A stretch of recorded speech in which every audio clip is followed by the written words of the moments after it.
Bonjour, je suis Pierre-Olivier, Product Owner restaurant sur le logiciel Asterio. Bon, passionné par les voyages, la musique et la restauration, bien sûr. Je suis Régis Saran, marié, 3 enfants. Je suis normand. Je travaille à Sequoia depuis 8 ans et demi, suite au rachat de l'activité saisie de chez HR par Sequoia Soft. Mon poste chez Sequoia Soft, en tant que Product Owner, je dois analyser et satisfaire les besoins de nos clients en veillant à livrer un produit qui conserve une qualité optimale. Et c'est essentiellement un travail d'équipe que je fais entouré par l'équipe de développement, la qualité et toute l'équipe produit. Je suis responsable de projet donc à Sequoia Soft. À ce titre, j'anime aujourd'hui une équipe de R&D constituée des personnes de CBP et de WIN. Je suis l'interlocuteur privilégié de la clientèle lyonnaise sur le monde de la restauration, donc notamment Buffalo Grill, Sodexo Le Nôtre et le groupe de la Tour d'Argent. Alors, décrire Asterio en 3 mots. Alors, j'ai cherché longtemps, mais finalement, l'expression tout en un. Parce que Asterio est conçu pour permettre aux clients d'exercer l'ensemble de leurs activités quotidiennes, donc en allant de la commercialisation jusqu'à la comptabilité, tout ça sur un seul outil et sur plusieurs métiers. Donc je crois que tout en un, ça définit parfaitement Asterio. Moi, je dirais user-friendly. Nos logiciels s'adressent à des clients aujourd'hui, à des utilisateurs. Il ne faut pas perdre à l'esprit que ça doit être simple à utiliser, ça doit être intuitif. Euh, on n'a pas des journées à passer à les former. Et donc user-friendly, c'est pour moi une définition sur laquelle on doit toujours penser quand on fait quelque chose. Alors c'est vrai qu'on travaille, a priori, on ne travaille pas sur les deux mêmes produits, mais on travaille quand même dans le secteur de la restauration. Et on a deux parcours très différents, avec des expériences différentes, des origines professionnelles différentes. Et du coup, on a très fréquemment quand même un échange de points de vue qui est vraiment nourrissant. Régis qui connaît extrêmement bien une diversité de clients, disons une typologie de clients qu'on n'a pas forcément sur Asterio, et qui a tout un bagage derrière lui technique aussi par son origine de développeur aussi. Moi, je suis que plus axé fonctionnel, n'étant pas développeur. Et oui, un double regard sur les problèmes qu'on met en musique dans le logiciel, c'est toujours appréciable, quoi. Donc là-dessus, on a un échange vraiment fructueux.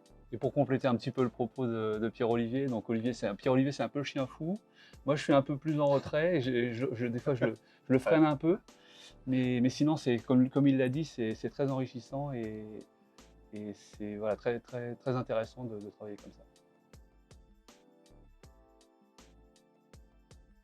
Alors, on a une réflexion commune aussi. Bon, souvent, on échange, du coup, on partage un peu la même vision. Ce qu'on se dit, nous, entre nous, c'est que c'est un secteur qui poursuit une modernisation déjà bien entamée, mais donc, en se saisissant de tous les outils numériques actuels. Donc, autant sur la partie vente digitale, prise de commande, que sur la partie production cuisine, que sur la partie commercialisation, etc. Le secteur doit se réinventer en fait perpétuellement finalement. Il a des nouveaux outils, il faut constituer des nouvelles offres, il y a des nouvelles pratiques qui émergent. Et donc dans les enjeux qu'on voit clairement sur 2023, c'est connaître mieux son client. Donc on a des nouveaux outils, on a de nouveaux canaux, on a de la data. Maintenant il faut s'en saisir pour fidéliser le client en utilisant tous ces nouveaux outils. Pour compléter le propos de Pierre-Olivier, qui est très juste sur la vision de 2023, aujourd'hui, beaucoup de restaurateurs ne connaissent pas leurs clients ou très mal. Et donc, toute cette data, il va falloir qu'on les aide, eux, à mieux les connaître. Et comme ça va permettre de les amener vers des sujets sur lesquels ils ne sont pas, comme la fidélité. Et puis peut-être d'autres qui vont émerger, comme l'aide à la vente et tous ces sujets-là. Ensuite, il y a des problématiques propres au secteur, donc comme le manque de main-d'œuvre, par exemple. Donc ça, c'est des choses où on va amener des solutions en essayant de rendre le personnel plus efficace et du coup le rendre plus disponible et moins en tension, quoi. Voilà.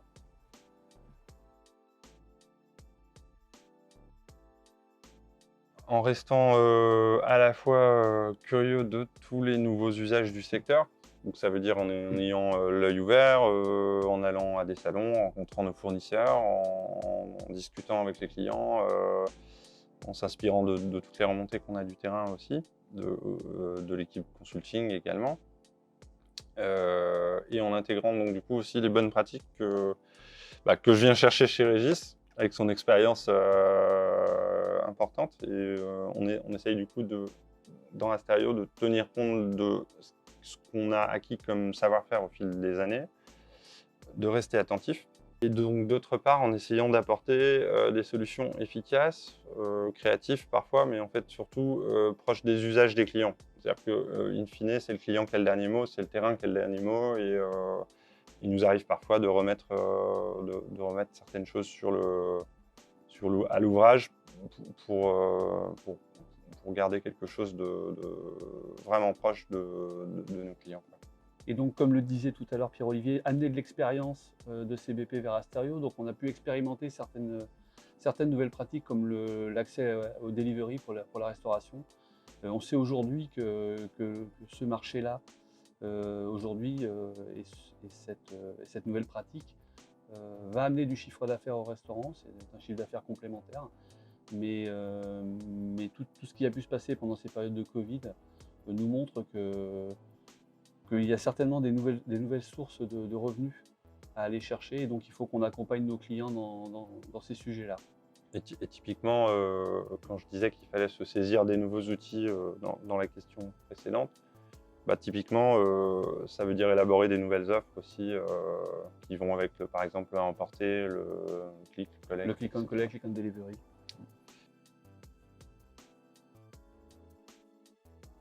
Sur les projets en commun, on a commencé à travailler sur la partie kitchen display, donc écran en cuisine, qui vont se substituer à ce qu'on avait aujourd'hui comme les imprimantes de production. Donc c'est des travaux aujourd'hui qu'on a entamés sur CBP et sur Asterio. On a pu y faire participer certains de nos clients des deux produits. L'intérêt de tout ça, c'est que déjà ça nous fait partager des visions qui sont parfois différentes de nos clients, et puis aussi de voir vers quoi on peut les aider. Ouais, oui, du coup, en intégrant dans le parcours des clients issus de logiciels, on partage les analyses, on partage les retours. Et en fait, là c'est l'exemple d'un produit qui va d'abord être intégré dans CBP, puis un peu plus tard dans Asterio. Donc là, on voit que on va avoir une transmission vraiment d'expérience quasiment directe. En fait, le produit est élaboré pour les deux, mais on aura d'abord un retour via les clients CBP. Bon, c'est pour ça que c'est important qu'on y réfléchisse à deux au départ, quoi. Voilà.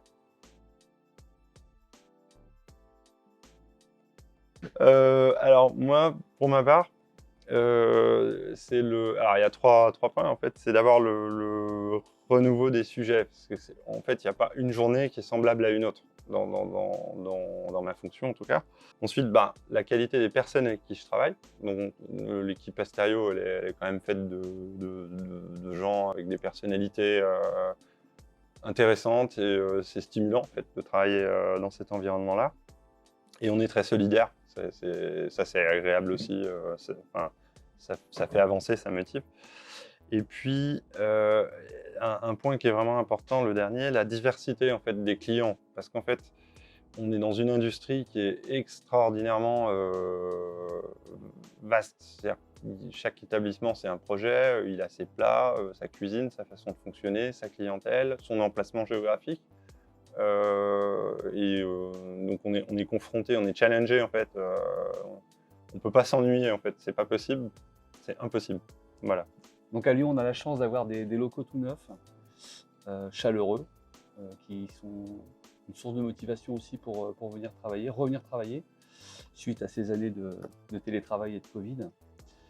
On a la chance, comme l'a dit Pierre-Olivier, d'avoir des collègues et des collaborateurs qui sont à la fois investis et qui aiment leur boulot et qui aiment leurs clients, qui aiment leurs collègues évidemment.